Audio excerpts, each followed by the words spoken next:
जय हिंद। आज हम लोग एक नया टॉपिक देखेंगे, ट्राइगोनोमेट्री, जो कि क्लास 10 के लिए बहुत ही इंपॉर्टेंट चैप्टर है। और सीखते हैं, चलिए आज। तो ट्राइगोनोमेट्री आखिर ये काम कहाँ आता है? तो जैसे हम मान लीजिए कि बगल में देख रहे हैं कुतुब मीनार को, तो कुतुब मीनार में देखें तो हम कुछ दूरी पर है कुतुब मीनार से, और कुतुब मीनार में कुछ न कुछ ऊंचाई है। और जहां से हम देख रहे हैं यहाँ पर एक एंगल का निर्माण हो रहा है, यानी त्रिभुज का निर्माण हो रहा है। और ये त्रिभुज जो है राइट एंगल है, यानी समकोण त्रिभुज है। तो इसमें एक कोण का निर्माण है और उधर ऊंचाई है। हम बिना मापे उसको बिना मापे हम बता सकते कि इसकी ऊंचाई कितनी है। यही हम लोग सीखेंगे ट्राइगोनोमेट्री के अंदर। तो हम लोग चलिए देखते हैं ट्राइगोनोमेट्री का मतलब क्या होता है। तो ट्राइगोनोमेट्री का मतलब होता है, ये ग्रीक वर्ड है ट्राइगोनोमेट्री। ट्राइगोनमेट्रोन, तीन शब्द से मिलकर बना है ट्राइगोनमेट्रोन। ट्राई का मतलब होता है थ्री, गोन का मतलब वो होता है साइड, और मेट्रोन का मतलब होता है मेजर, यानी तीन साइड, तीन भुजा के मापन को ही हम लोग क्या कहते हैं? ट्राइगोनोमेट्री कहते हैं, यानी त्रिकोणमिति कहते हैं। तो त्रिकोणमिति तीन साइड को मापेंगे। तो चलिए देखते हैं हम लोग आगे करते क्या है। तो सबसे पहले हम लेते हैं right angle triangle. Right angle triangle, right angle triangle क्या होता है? तो राइट एंगल ट्राइंगल होता है जिसका एक कोण 90 डिग्री का हो, उसे हम लोग राइट एंगल ट्राइंगल कहते हैं। जैसे मान लेते हैं ABC, ये हम यहाँ पर मान लेते हैं खड़ा है, ये है मीनार, और मीनार की ये क्या है? ऊंचाई है। अब देखेंगे कि हम लोग इसमें करते क्या है। तो यहाँ पर दो चीज के निर्माण हुआ है कि हम इस साइड को निकालेंगे, तो यहाँ पर हम जहाँ खड़ा है वहां पर एक एंगल बन रहा है। तो असली में ट्राइंगल जो होते हैं ना, ये एंगल और साइड के रिलेशन को दर्शाते हैं। रिलेशन यानी संबंध, मतलब एंगल से हम लोग साइड निकाल सकते हैं और साइड के द्वारा एंगल निकाल सकते हैं। दोनों में जो संबंध होता है, इसी को हम लोग पढ़ेंगे पूरे ट्राइगोनोमेट्री में। अब देखेंगे जिस कोण का नाम दे, जैसे है कोण ए। कोण ए जो है, इसके संगत भुजा कौन सा है? संगत भुजा सामने वाली भुजा को कहते हैं। ये जो संगत भुजा होता है, इसे हम लोग कहते हैं परपेंडिकुलर। परपेंडिकुलर, परपेंडिकुलर यानी P द्वारा इसे सूचित करेंगे, या इसे हिंदी में हम लोग लंब भी कहते हैं। याद क्या रखना है कि A जहां पर हम खड़ा है, उसके संगत भुजा को परपेंडिकुलर कहा जाता है। अब देखिए तो एक कोण का निर्माण यहाँ भी हो रहा है, तो ये जो कोण का निर्माण होगा, इसके सामने वाले को हम लोग कहेंगे बेस। या वहां से नहीं, देखिए यहीं से देखते हैं तो क्या होगा? एक पास वाली भुजा, पास वाली भुजा को हम लोग कहते हैं बेस। बेस यानी आधार। बेस में क्या होता है? आधार, और इसे B द्वारा हम लोग सूचित करते हैं। और राइट एंगल ट्राइंगल में एक चीज तो पढ़े होंगे कि सबसे लंबी भुजा को हम लोग हाइपोटेनस कहते हैं। हाइपोटेनस बोलते हैं, हाइपोटेनस, इसे H द्वारा सूचित किया जाता है। तो हो गए तीन भुजाओं के नाम, परपेंडिकुलर, बेस और हाइपोटेनस।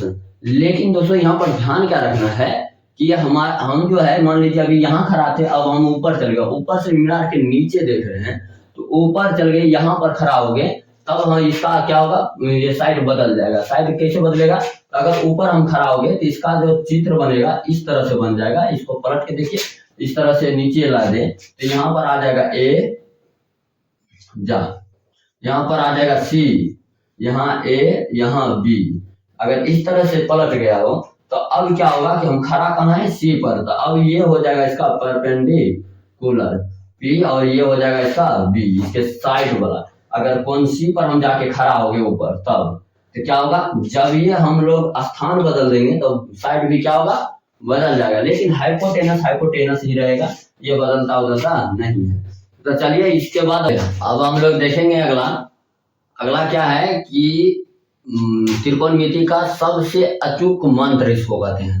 अचूक मंत्र यानी धीरेन्द्र शास्त्री के द्वारा दिया गया अचूक मंत्र है ये। तो अचूक मंत्र में देखेंगे क्या है मंत्र को हम लोग याद करेंगे।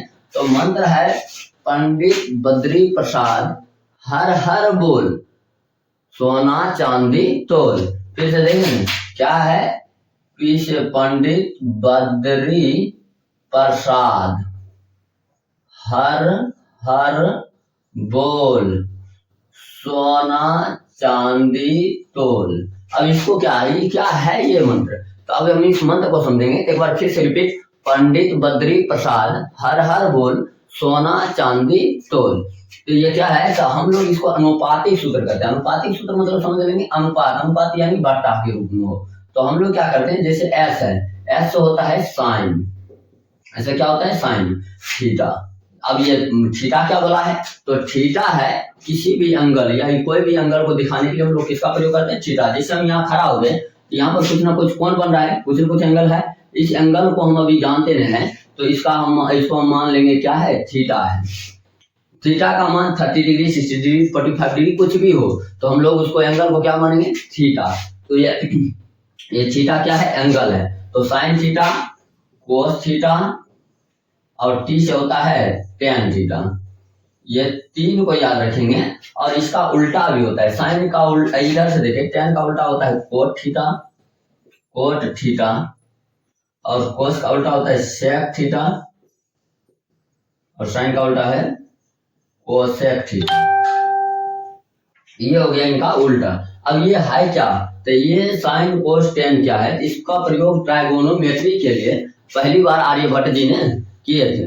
तो हम लोग इनका प्रयोग कर करके क्या करेंगे, भुजा और कोण के बीच संबंध को निकालेंगे। अब जैसे में देखिए साइन थीटा का मान क्या होगा, तो कुछ नहीं, यही सूत्र याद रखेंगे, पंडित बद्री प्रसाद हर हर बोल। इसमें पहला जो होगा ना, पहला ये एस यानी साइन का सूत्र होगा, यानी P upon H, P upon H. P मतलब परपेंडिकुलर और H का मतलब हाइपोटेन्यूस, यानी कि लंब बटा में कर्ण। तो साइन थीटा का फॉर्मूला क्या होगा, लंब बटा कर्ण। यानी एक एंगल दिया हो, एक साइड दिया हो, तो दूसरा साइड हम निकाल सकते हैं साइन थीटा के माध्यम से। सेम इसी तरह से देखिए, अगर कोस थीटा, कोस थीटा देखिए 2 नंबर पर है, 2 नंबर का उठाए, इसको उठा लेंगे अनुपातिक नियम से, तो क्या हो जाएगा, B बाय एच। इसमें किस किस में रिलेशन दिया है, B मतलब बेस और H मतलब हाइपोटेन्यूस। यानी एक थीटा का मान दे दे, एक भुजा का मान दे दे, हाइपोटेन्यूस निकाल सकते हैं, या हाइपोटेन्यूस का मान दे दे, बेस निकाल सकते हैं इसके माध्यम से। टेन का फॉर्मूला क्या होता है, तो टेन का फॉर्मूला यही हो जाएगा P बाय B। P का मतलब परपेंडिकुलर, B का मतलब बेस, यानी लंब बटा में आधार। अब इसका ये सब उल्टा है, जस्ट अपोजिट। जस्ट अपोजिट के लिए निकालेंगे तो साइन का उल्टा है, साइन का फॉर्मूला क्या है, P बाय एच, तो इसका उल्टा कर देंगे एच बाय पी। और कोस का उल्टा है, उल्टा करेंगे एच बाय क्या हो जाएगा, बी, यानी हाइपोटेनियस बटा बेस। इसका क्या हो जाएगा, बी बाय पी। बी का मतलब बेस बाय परपेंडिकुलर, यानी आधार बटा में लंब। तो चलिए ये हो गया, ये अचूक मंत्र है। और त्रिकोणमिति में पूरे चैप्टर में सबसे अचूक मंत्र भी कहते हैं, और हर जगह यह सहायता करेगा, तो इसको हर हाल में याद हो, ऐसा करेंगे। अब इसी के साथ बन जाएगा आपका एक्सरसाइज 8.1। चैप्टर एक्सरसाइज चालू करते हैं 8.1।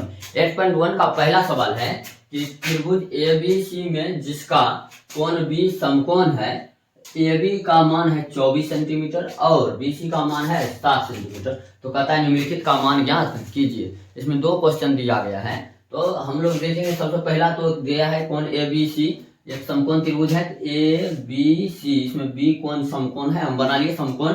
अब क्या करना है, इसमें मान दिया गया है, किसका मान दिया गया है, तो मान हमारा दिया गया है AB बराबर दिया है 24 सेंटीमीटर, 24 सेंटीमीटर, और BC का मान दिया है 7 सेंटीमीटर। तो यहाँ पर पार है कौन, कर्ण। हमें क्या करना है, जब भी ऐसा सवाल बनाना है, पहले तो तीनों भुजाओं को निकालते हैं।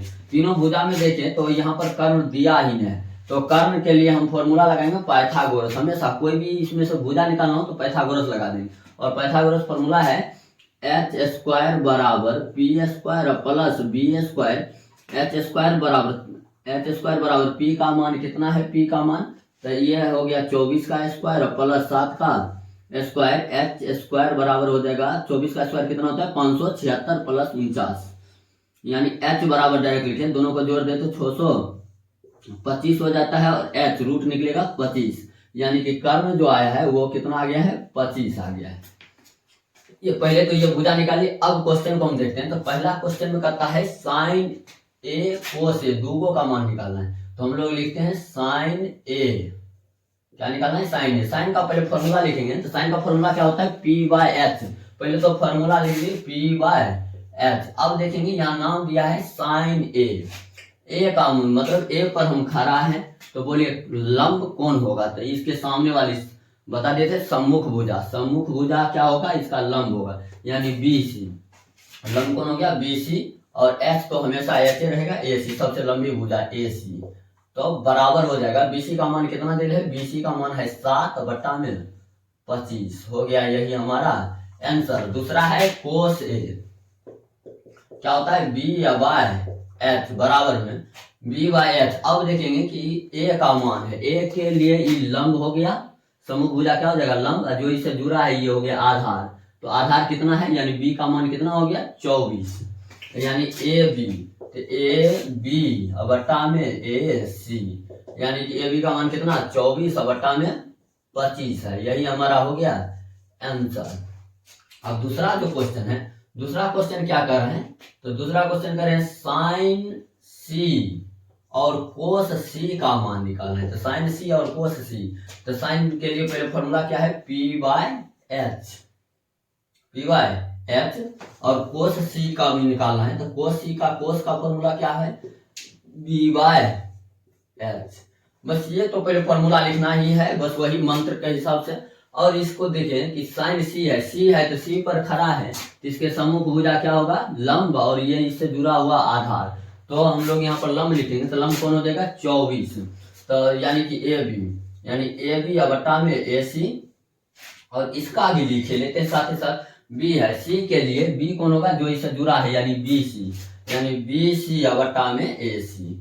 अब दोनों का मान रखिए, ए बी का मान कितना है, ए बी का मान 24 बटा में 25, और ए बी सी का मान कितना है 7 बटा में ए सी का मान कितना है 25, यही दोनों हो गया आंसर। और इसके साथ हो गया सवाल खत्म। अगला क्वेश्चन नंबर 2 देखेंगे। क्वेश्चन नंबर 2 में कहता है कि आकृति 8.13 में tan p minus cot r का मान ज्ञात कीजिए। क्या करें, tan p minus cot r का मान ज्ञात कीजिए। तो आकृति 8.13 है, ये आकृति 8.13 में क्या दिया है, पी क्यू का मान दे रहा है, यानी पी क्यू दिया गया है, पी क्यू बराबर दिया है कितना 12, और एक चीज और दे रहा है पी आर दिया गया है 13।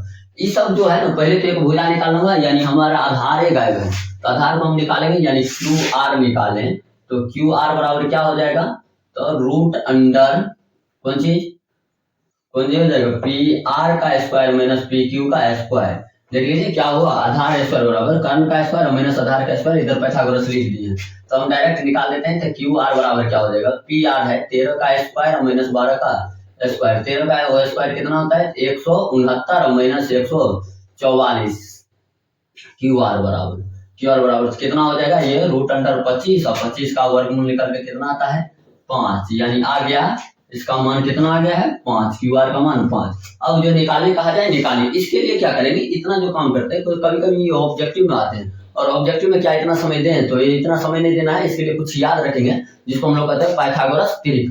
पाइथागोरस त्रिक में याद रखेंगे, एक हो लंब और आधार भी एक हो तो उसका कर्ण हमेशा √2 होगा, एक हो लंब और आधार हो √3, या ये दोनों बदल भी सकते हैं तो उसका कर्ण होगा 2। इसको याद रखें 3 4 5, यानी लंब 3 आधार 4 और ये कर्ण 5, या इसको कहीं आधार लंब कर्ण, ये दोनों बदलते रहते हैं, 5 12 13 और 7 24 25। जैसे अभी दिया था 12 13 कि कौन सा त्रिक काम कर रहा है, ये 5 12 13, 12 13 दे रहा है तो 5 हो गया, तो ये अगर याद रखे तो फास्ट बनेगा। अभी देखेंगे तो हमें निकालना क्या है, तो tan p या माइनस कोट r का मान निकालना है, ये हमें निकालना है। तो चलिए इसको हम लोग सॉल्व करते हैं। tan p, तो tan का फॉर्मूला क्या होता है, tan का फॉर्मूला देखें यहाँ पर p बाय b, तो p by b minus cot इसका उल्टा होता है, यानी b बाय p, वहां से देख लेंगे b बाय p हो जाएगा। अब दोनों का मान रखते हैं, tan p, tan के लिए p से देख लेंगे, तो p से देखिए तो इसके सामने वाला हो गया लंब, यानी लंब बटा में आधार होता है, तो ये हो गया इसके लंब, यानी क्यू आर बटा में आधार कौन हो जाएगा पी क्यू, जो से जुड़ा हो, ये तो सिखाए थे अभी। अब ये कोट आर, अब बताइए तो आर पर खड़ा है, इसके सम्मुख भुजा क्या होगा, ये लंब होगा, ये आधार होगा, तो ये आधार ही लिखना है बी, तो क्यू आर बटा में पी क्यू हो गया है। देखिए तो यहीं पर सेम चीज है, यानी कटिए जाएगा। तो अब हम लोग करते हैं इसको सोल्व, तो यहाँ पर क्या हो जाएगा क्यू आर का मान कितना है 5 बटा में पी क्यू का मान कितना है 12, माइनस क्यू आर का मान 5/12। अगर सॉल्व करें तो 12 आ जाएगा लो, 5 माइनस 5, 5 में से 5 गया कितना हो जाएगा 0/12, यानी 0 आंसर हो जाएगा। यानी tan P और माइनस कोट आर का मान कितना होगा 0 हो जाएगा। ये दूसरा क्वेश्चन भी खत्म, देखेंगे तीसरा। अब इन त्रिकोणमिति का सेकंड पार्ट में और 5 क्वेश्चन बचे हैं इस एक्सरसाइज 8.1 का। तो 8.1 का ये जो 5 क्वेश्चन है इसका एक सीरीज बना देंगे और पार्ट 2 में इसको बना देंगे। तो आप लोग बढ़िया से याद करके, पूरी तरह से याद वाद करके आइए, सेकंड पार्ट में मिलते हैं कल।